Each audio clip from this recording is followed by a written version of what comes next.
Okay, so just to get started here, the question says, suppose that a blood vessel of cross-sectional area A carries microbubbles at a speed of v into a capillary bed. If the capillary bed is made up of n capillaries, each with cross-sectional area little a, with what speed will the blood flow in the capillary bed? And then we've got answer choices that are all variables, those variables that were given to us in the question sim. So to get started here, I really just want to hear your approach to this question, and then I'll go through how I would actually solve it myself. Okay, Miriam, well, this is the first time I'm looking at this question. This is Uh-huh. the question that Miriam asked, but the first thing I do is I see what they're asking me for. So here it says speed with blood flow. So I'm thinking of like the Q equals AV. I don't know if that's applicable here, but we have the cross-sectional area, A. We have the speed V. Um, capillaries N. Oh, we have another cross-sectional area, A. Ooh, okay. Yeah. Um, hmm. I'm like trying to think of like maybe like formulas that maybe they're making us like manipulate. I could think of like the Q equals AV, maybe what other formula? Okay. Um, So I really don't know. one really key thing, and this is a huge tip for like any Mm-hmm. physics or gen chem questions on the MCAT.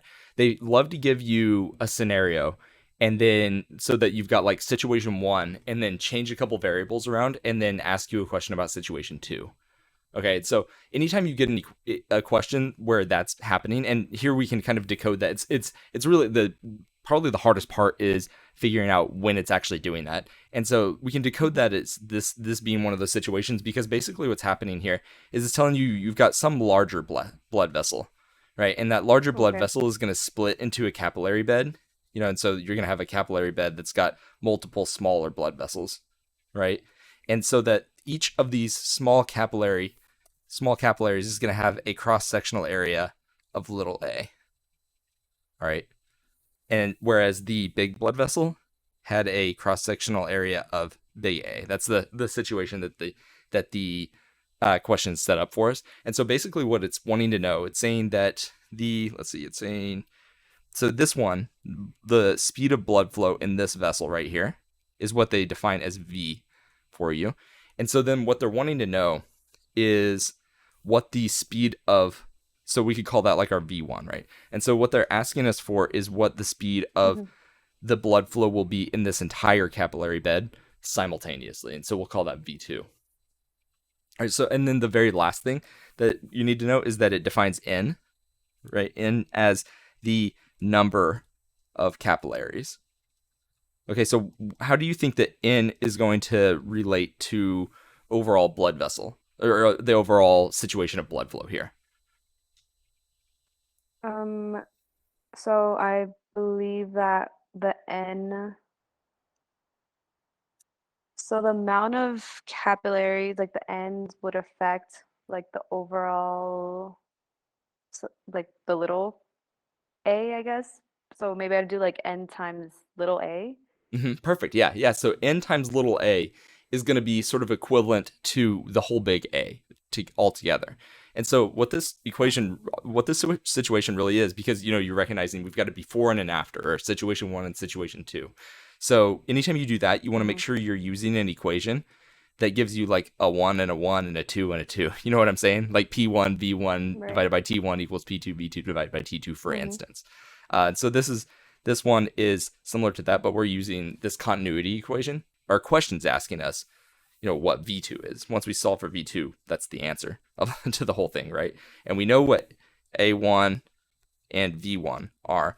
And so really all you have to do is solve and figure out like what is in place of A2 in this situation, right? And so we know now that little a is the cross sectional area of each capillary. And so if we multiply that by the number of capillaries, that gives us the cross sectional area of the entire capillary bed.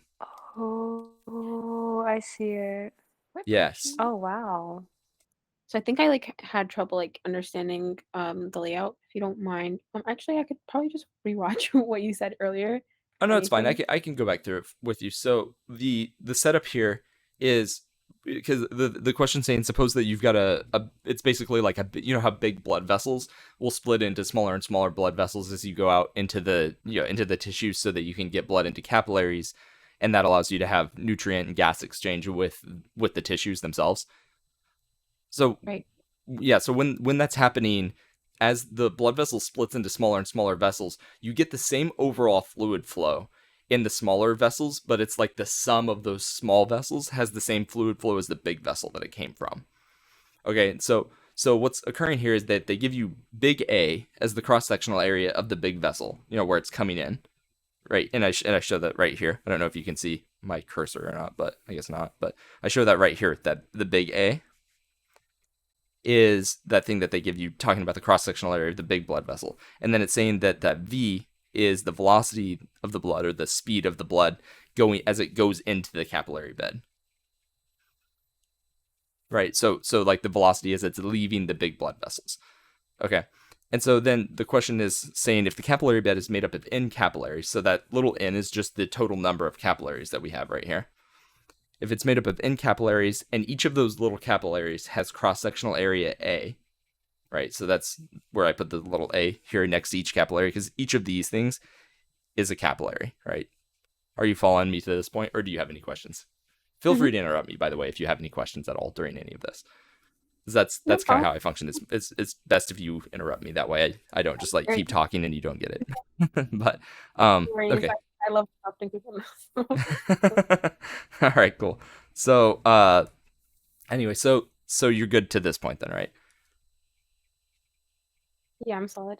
Okay, all right. So because we have that number of capillaries, each of which has little a as its cross-sectional area, we can find the overall cross-sectional area of the entire capillary bed, right? This whole capillary bed has a certain cross-sectional area that is going to be represented by this big A2 in the equation. And so we can find that by multiplying that little a by N, because that's the number of capillaries that have little a as a cross-sectional area. And so that gives you the cross-sectional area of the whole capillary bed. And so then at that point, all you have to do is solve for V2, because V2 is going to be what we defined as the speed of blood in the speed of blood flow in the entire capillary bed. And so where this equation comes from, this might be where I lost you, is this equation is called the continuity equation, and it's basically just saying that cross-sectional area, so A1, cross-sectional area of one part of a tube times the velocity of flow in that same part of the tube is equal to the cross-sectional area in the next part of the tube times the velocity of blood flow in that part of the tube. And so, like, for instance, if you have you can imagine just like a pipe that gets really small, then you're going to have a big cross-sectional area here. So we'll say that we'll call this, I don't know, we'll say that cross-sectional area here is 10, and if cross-sectional area over here is just 1, and we could say, I don't know, meters squared in each of these, then in order for A1, right, because so 10 would be A1 there, and 1 would be A2 here. In order for this equation to be true, we would know that the flow of stuff, the flow of our fluid through that pipe would have to be 1 here and 10 here in order to make that equation be true. So that allows us to solve for the velocity of the flow, for the velocity of the fluid moving through each section, because you have to have continuous flow rate through the whole thing. Otherwise, your pipe would explode. If you, for instance, had slower flow in the narrow part, then everything would get backed up and it would increase your blood pressure, for instance. So does that makes sense? That makes perfect sense. Yeah. Okay, cool. So are you following me to this point? Miriam, are you following? I'm understanding what you're saying, Mhm. for sure, but I'm like slightly lost in terms of like and how that relates to the answer, I guess. Like Oh, how well, we so solve. so your answer is this V2 thing, right? And so what we do here is, here, let me just like create some space so that I can not have to like entirely delete that. So the V2 thing, in order to solve for V2, well, the first thing we can do is be like, okay, well, we've got A1 V1 divided by A2, right, is equal to V2. And so then we just have to replace A2 with N and A, with NA, right? Because we defined A2 as N times A, right?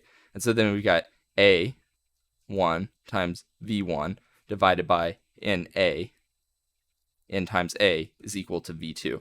And so this right here, I'm guessing, is the answer. Okay, I see. Yeah, and so that you see, and so see how like A1, what I defined as A1 is what they call A right here. So just to make it a little bit bigger, I don't know how well you can see what's on the screen, but B says A times V divided by N times A. That's equal to, yeah, blood flow through that capillary bed. Wow. Yeah.